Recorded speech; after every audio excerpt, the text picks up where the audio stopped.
शन्नो मित्रः शं वरुणः शन्नो भवत्वर्यमा शन्न इन्द्रो बृहस्पतिः शन्नो विष्णुरुक्रमः ॐ शान्ति शान्ति शान्तिः।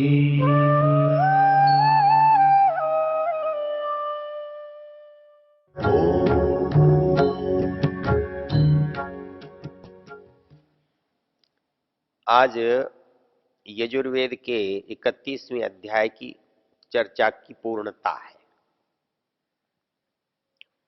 पूरे अध्याय को हमने बहुत भली प्रकार से समझा और उसमें परमेश्वर ने जो कुछ संसार में बनाया दिया वो उत्कृष्ट कोटि का दिया,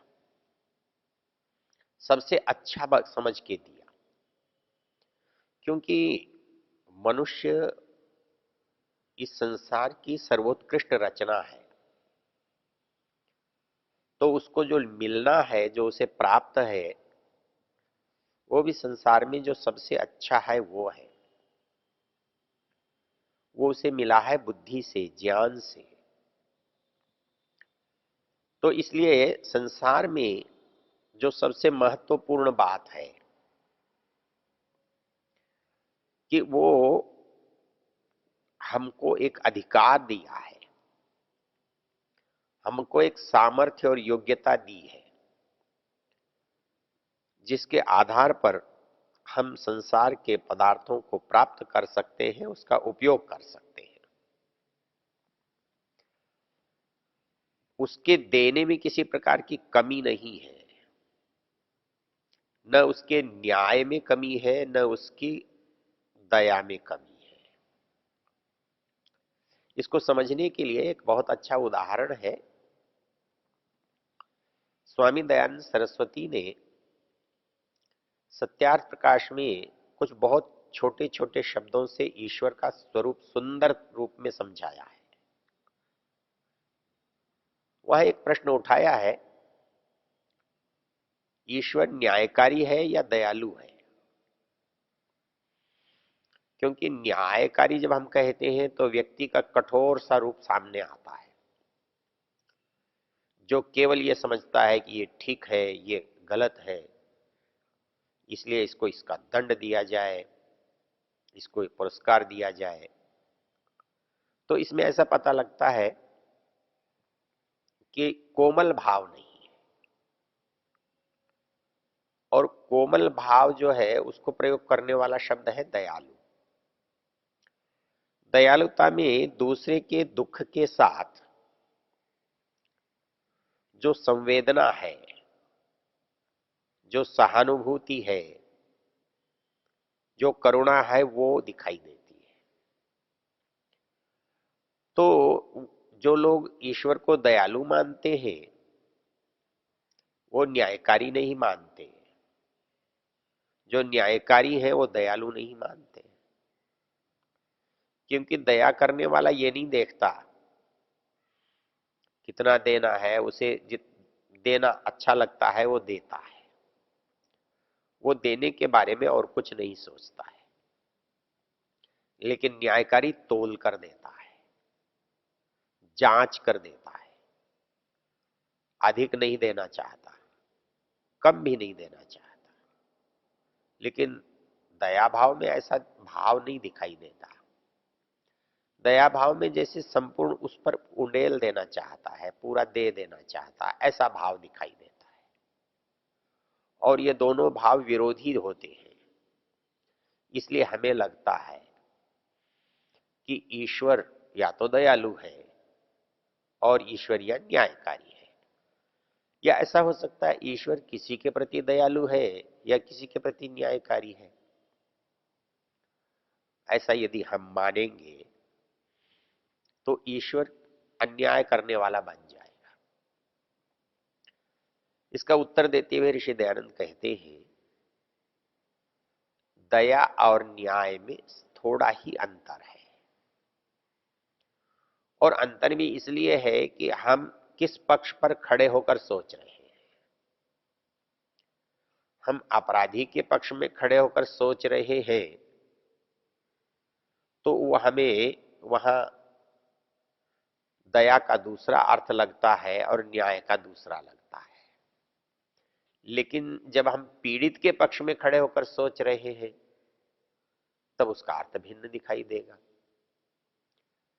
तो जब हम ईश्वर को दयालु चाहते हैं तो हम अपराधी की मुक्ति चाहते हैं। अपराध करने वाले को दंड नहीं देना चाहते हैं, नहीं दिलाना चाहते हैं, इसलिए हम उसके दयालु रूप की कामना करते हैं। वो ईश्वर दयालु होकर के हमें दंड से मुक्त कर दे, हम इसका नाम दया समझते हैं। और न्याय क्या समझते? न्याय इस बात में समझते हैं कि जिसने हमारे साथ अन्याय किया है, जो समाज के प्रति अपराधी है, उसको किसी तरह की रियायत न दी जाए, उसके साथ कोई पक्षपात न किया जाए। जितना दंड अधिक से अधिक कठोर से कठोर हो सकता है वो दिया जाए, तो इसे हम न्याय समझते हैं। लगता भी ठीक है। स्वामी दयानंद कहते हैं, ऋषि दयानंद कहते हैं कि इनमें अंतर नहीं है। आप एक तरफ खड़े होकर सोच रहे हो इसलिए गलत लगता है। आप दोनों तरफ के बारे में सोचो। यदि आप अपराधी को दंड नहीं देते हैं तो ये अपराधी पर दया होगी, आपको ऐसा लगता है। लेकिन उसे अपराध करने की छूट देकर समाज में अपराध को बढ़ावा देना, और जो लोग उसके अपराध से पीड़ित हैं, तंग हैं, उनको और अधिक तंग करना, इसको क्या कहेंगे? क्या ये दया की कोटि में आएगा? हम चाहते हैं कि अपराधी पर तो दया हो रही है, लेकिन जो उसके अपराध से पीड़ित है उस पर दया कहां हो रही है? ये दया तो पूरी दया नहीं हुई। इसलिए ऐसी दया चाहिए जो सबके साथ हो। ऐसा न्याय चाहिए जो सबके साथ हो। तो ऐसी दया और ऐसा न्याय कैसे हो सकता है? वो तब हो सकता है जब जिसका प्रभाव दोनों पर पड़े और दोनों पर अपेक्षित प्रभाव पड़े।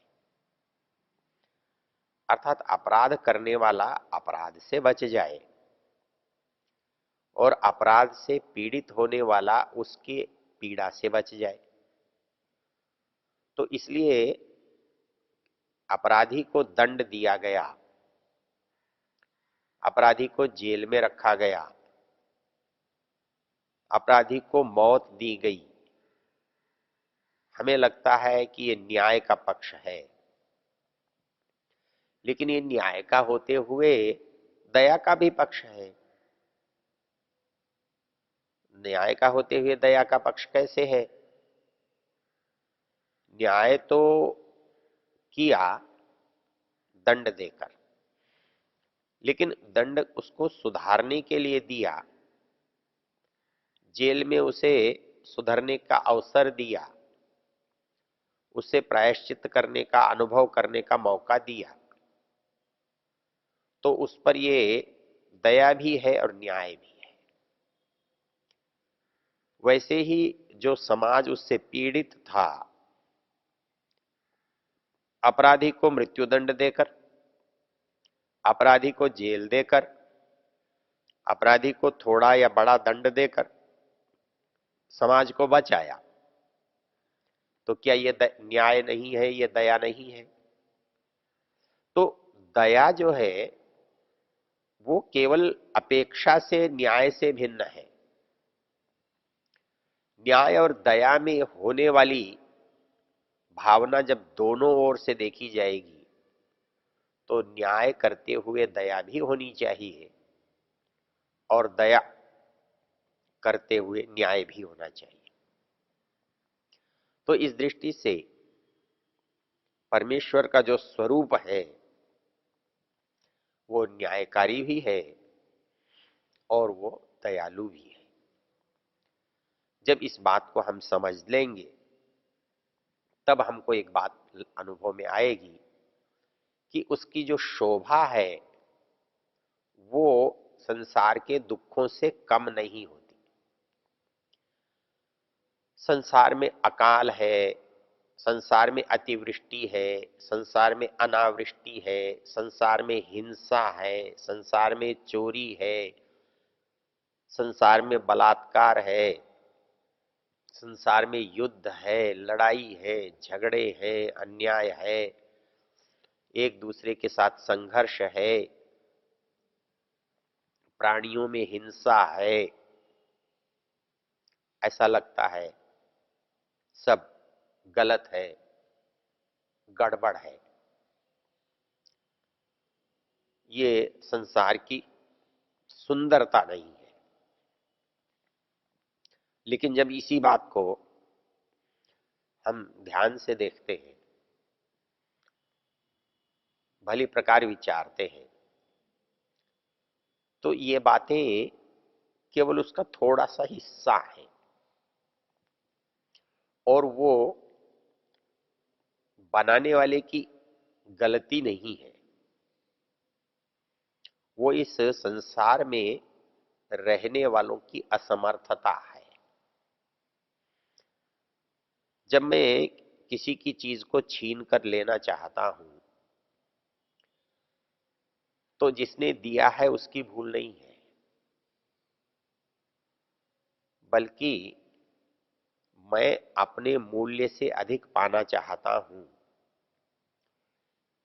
ये मेरे सामर्थ्य का दुरुपयोग है। मैं बिना मूल्य देना चाहता हूं, ये मेरे ज्ञान की कमी है। मैं ये मान लेता हूं कि मैं इससे छीन कर ले लूंगा तो मैं अधिक लाभ में रहूंगा। लेकिन न्याय सिद्धांत और ज्ञान ये कहता है कि इस संसार में सब कुछ सबके लिए है। सब कुछ है किंतु सबके लिए, किसी एक के लिए नहीं है। इसलिए जब कोई व्यक्ति, एक व्यक्ति सब कुछ चाहता है तो उसका चाहना या उसका इच्छा करना गलत होता है। सबको चाहने का अधिकार है, लेकिन प्राप्त करने के लिए चाहना या इच्छा होना मात्र पर्याप्त नहीं है। संसार एक तरह का बाजार है। इसके अंदर जो मनुष्य है, प्राणी है, वो एक तरह का ग्राहक है। इसके अंदर जो भी कोई प्राप्त कर रहा है, पशु पक्षी तो अपने सामर्थ्य और आवश्यकता से प्राप्त करते हैं, लेकिन मनुष्य के साथ ऐसा नहीं है। मनुष्य को प्राप्त करने के लिए सामर्थ्य के साथ साथ, योग्यता के साथ साथ न्याय की भी आवश्यकता होती है। वो अपने सामर्थ्य से प्राप्त कर सकता है, लेकिन उसके सामर्थ्य से यदि कोई वंचित रह जाता है, उसके लिए ये उत्तरदायी होता है, ये मनुष्य दोषी होता है। इसलिए संसार में एक नियम है। संसार में सब कुछ है, सबके लिए है, लेकिन प्राप्त करने का जो साधन, तरीका, माध्यम, वो अपनी अपनी योग्यता और अपनी अपनी भिन्न भिन्न ज्ञान, भिन्न भिन्न कर्म इस पर निर्भर करता है। इसलिए यहां पर समझाया गया है कि जो संसार में विकृति है या संसार में गड़बड़ी है वो रचनाकार की नहीं है, इसमें निवास करने वालों की असमर्थता दिखाई देती है, कमी दिखाई देती है, न्यूनता दिखाई देती है। तो उस कमी को कैसे दूर किया जा सकता है? तो उसके लिए इन्होंने कहा है कि यदि आप ये ईश्वर के उस स्वरूप को समझें जो कैसा है, जो संपूर्ण ऐश्वर्य से युक्त है, जो संपूर्ण सुंदरता और शोभा से युक्त है, वो उसका जो प्रतिबिंब है, उसकी जो छाया है, उसकी जो रचना है, वो भी उतनी ही सुंदर है, उतनी ही संपूर्ण है। क्योंकि उसकी संपूर्णता न हो तो आप अपने प्रयोजन को सिद्ध नहीं कर सकते, आप अपने उद्देश्य को नहीं पा सकते। इस संसार में आकर, संसार के माध्यम से हमें उस संसार के दुखों से मुक्त होना है, छूटना है और उस परमेश्वर को, उस परमात्मा को पाना, देखना, जानना है। तो इस दृष्टि से पूरे अध्याय को जब हम देखते हैं, पूरे अध्याय पर जब दृष्टि डालते हैं, तो एक बहुत सुंदर रूप हमारे सामने आता है और वो सुंदर रूप संसार के निर्माता के रूप में आता है। संसार की बनने की, रचना की जो कला है, कौशल है, सौंदर्य है, उसके रूप में आता है। और जिसके लिए ये और एक दूसरे से मिलकर कितने सुंदर दिखाई देते हैं, ये इस अध्याय को पढ़ने से पता लगता है। तो वेद मंत्रों का जो सौंदर्य है, वेद मंत्रों के जो ज्ञान की गहराई है और इन अर्थों की जो हमारे जीवन में उपयोगिता है, वो इन मंत्रों को बार पढ़ने से पता लगती है।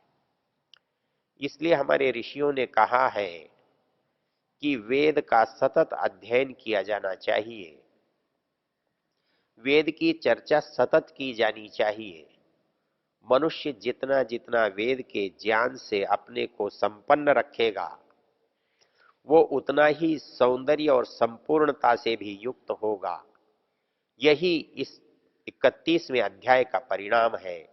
और मंत्र कहता है, श्रीश्च ते लक्ष्मीश्च पत्न्यावहो रात्रे नक्षत्राणि रूपमश्विनौ व्यात्तम इष्णन्न ईशान अमुम ईशान सर्वलोकम ईशान। ओम